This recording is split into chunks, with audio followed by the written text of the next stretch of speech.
என் அம்மா, அப்பா எனக்கு சொல்லிக் குடுத்ததுலே நல்ல விஷயம் என்னன்னா, "உனக்கு கெட்டது பண்றவங்களுக்கும் நீ நல்லதே நட" அப்படின்னு.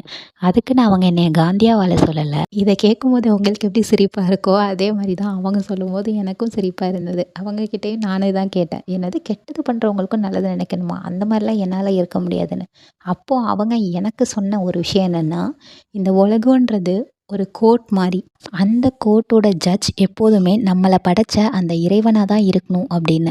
ஸோ, இப்ப நமக்கு ஒரு கெட்டது பண்றாங்கன்னு வச்சுக்கலாமே, அவங்களுக்கு நம்மளே நமக்கு தோன்ற தண்டனைய குடுத்துட்டோம்னா, அதோட அந்த ஜட்ஜோட வேலை முடிஞ்சிடுச்சு. இவங்க நமக்கு இந்த மாரி கெட்டது பண்ணியிருக்காங்கன்றதும் அவரு காதுக்கு போகாது. நம்ம இந்த மாரி தண்டனை குடுத்ததும் அவரு காதுக்கு போகாது. ஆனா, ஜட்ஜுக்கு மட்டும் தான் தெரியும் இல்லையா?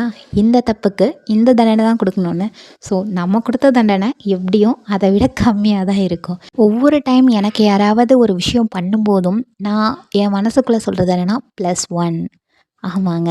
அவங்களுக்கான தண்டனை +1 ஆயிட்டே இருக்கு. ஸோ, நீங்க எதுவுமே வொரி பண்ணிக்காதீங்க. யார் என்ன பண்ணாலும் ஜஸ்ட் உங்க மைண்டுக்குள்ள +1 அப்படின்னு சொல்லிட்டு விட்டுருங்க. கடவுள் எல்லாத்தையுமே பார்த்துப்பாரு. நமக்கு அவங்க கெட்டது பண்ணிட்டாங்க. நம்மளும் அவங்கள கெட்டது பண்ணணும்னு நெனச்சா, அப்புறம் அவங்களுக்கும் நமக்கும் என்னங்க வித்தியாசம் இருக்கு? ஸோ, நான் சொன்ன மாரி கொஞ்சம் ட்ரை பண்ணி பாருங்க.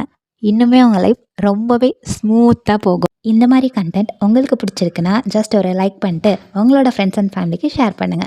அப்படியே மறக்காம சப்ஸ்கிரைப் பண்ணிடுங்க guys. Okay guys, bye. See you on next video.